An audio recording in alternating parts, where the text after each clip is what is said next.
자, 노동법의 체계도는 큰 그림을 한번 보는 거죠. 노동법이 어떠한 역할을 하고 있는가라는 걸 같이 볼 텐데요. 여기 보면 근로자와 사용자 사이에 근로계약을 맺는 겁니다. 근데 현재의 근로계약은 제 역할을 사실은 못하죠. 근로계약은 그냥 당신하고 나하고 근로계약이 존재한다는 건 입증하는 거지 근로계약을 가지고 근로조건을 결정하진 않죠. 여러분이 입사할 때 왜 사장님한테 나는 이러한 조건으로 안 해주면 안 오겠습니다 라고 할 수 있었어요? 혹시 손 들어보세요. 내가 요구하는 조건을 안 들어주면 안 오겠습니다 라고 하면 사장님이 뭐라고 그러죠? 알았어. 그죠? 딴 데 가봐. 뭐 이렇게 할 수 있겠죠. 그죠? 즉 결과적으로 이제 힘의 차이가 나니까 사용자가 적어놓은 거에 사인만 하는 게 근로계약이라는 거죠. 그러니까 이제 노동법적으로 이거를 해결하기 위해서 크게 세 가지 제도를 두는 거예요. 법이라는 기준을 둬서 최저 기준을 법에 보장하는 것, 그 다음에 취업규칙의 효력을 근로계약보다 우월하게 해서 집단적인 방법으로 이 근로계약이 정해지게 하는 방법, 그 다음에 노동조합이 있으면 단체협약을 통해서 단체교섭으로 근로조건이 정해지게 하는 방법. 그래서 법에 미달하는 단체협약 취업규칙 근로계약은 무효, 법이 적용. 단체협약에 미달하는 취업규칙은 무효, 취업규칙 근로계약은 무효, 단체협약 적용. 취업규칙에 미달하는 근로계약 무효, 취업규칙 적용. 이렇게 해놨습니다. 그러니까 노동조합과 교섭을 해서 이렇게 벌어지는 거죠. 그래서 민법의 계약자의 원칙을 수정해버리는 겁니다. 큰 틀에서.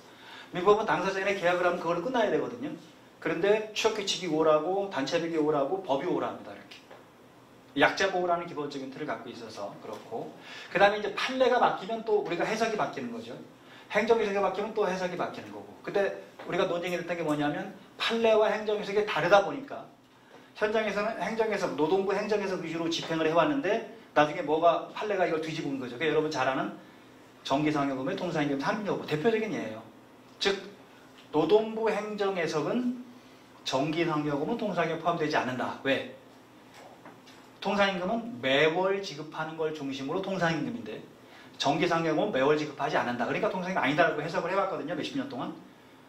그런데 2013년도 전화업체 판결로 어떻게 했어요? 정기상여금도 정기적으로 지급하니까 통상임금이다라고 한 거예요. 1년에 한 번 주든 1년에 두 번 주든 정기적으로 지급하면 된다. 그러니까 통상임금 들어간다고 했죠. 그러니까 할 수 없이 얘도 바꿀 수밖에 없었고 법으로 바꿔야 되는데 법은 아직 꽤 오랜 시간이 지났습니다. 아직 안 바뀌고 있는 거죠.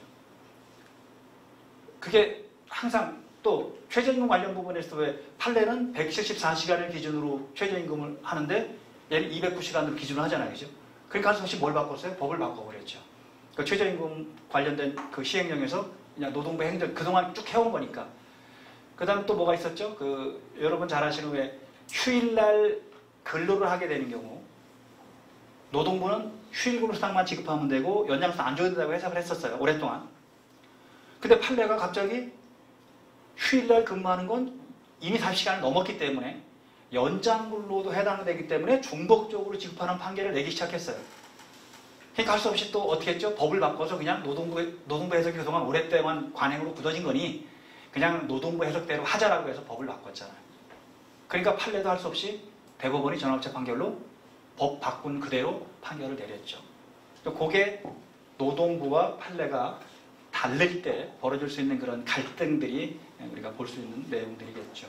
큰 틀의 노동법 체계도는 이렇게 이해하시면 될 것 같고요. 그래서 아까 효력관계 부분을 설명드린 부분을 조금 더 자세하게 이 그림 갖고 보면 이 그림은 이렇게 제가 그린 거예요. 바깥에 포위하고 있는 놈이 힘이 센 놈이에요. 포위하고 있으니까. 안쪽이 힘이 점점 약해지는 겁니다. 그래서 법에 미달하는 단체협약 취업규칙 근로계약은 무효가 되고 법이 적용되죠. 단체협약에 미달하는 취업규칙 근로계약은 무효가 되고 이 단체협약이 적용되죠. 취업규칙에 미달하는 근로계약은 무효가 되고 근로계약이 적용됩니다. 이게 강행적 효력이라는 틀을 갖고 있기 때문에 이렇게 해석을 하는 거고요. 대신 우리는 또 유리한 조건 우선의 원칙을 적용합니다. 유리한 조건 우선의 원칙. 어떤 것이든 유리한 것은 우선적으로 적용한다는 겁니다. 즉 근로계약이 단체협약보다 유리하면 근로계약 적용하겠다는 거예요. 어떤 것이든 유리한 게 있으면 하위 규범이라 하더라도 우선적으로 적용한다는 원칙을 유리한 조건 우선의 원칙이라고 이렇게 얘기를 합니다. 물론 이것은 단체협약에 대해서는 좀 논란이 있는데 그냥 우리는 다 받아들이고 있는 거죠. 단체보다 유리한 근로계약의 효력을 인정할 건가? 노사 간에 합의한 건데 그러면 균형이 깨지는 거 아닌가라는 논쟁은 독일 같은 경우는 단체보다 유리한 근로계약도 인정하지 않습니다. 왜? 노사 간에 합의한 그 단체들에게 최고의 힘을 갖고 있기 때문에 그렇게 봐버리는 거죠. 그렇지 않으면 당사자 간에 어떤 문제가 생길 수 있겠죠. 비조합원이나 조합에 탈퇴하는 사람들을 왜 유리하게 만들어줄 수 있잖아요. 그죠? 부당동행이지만.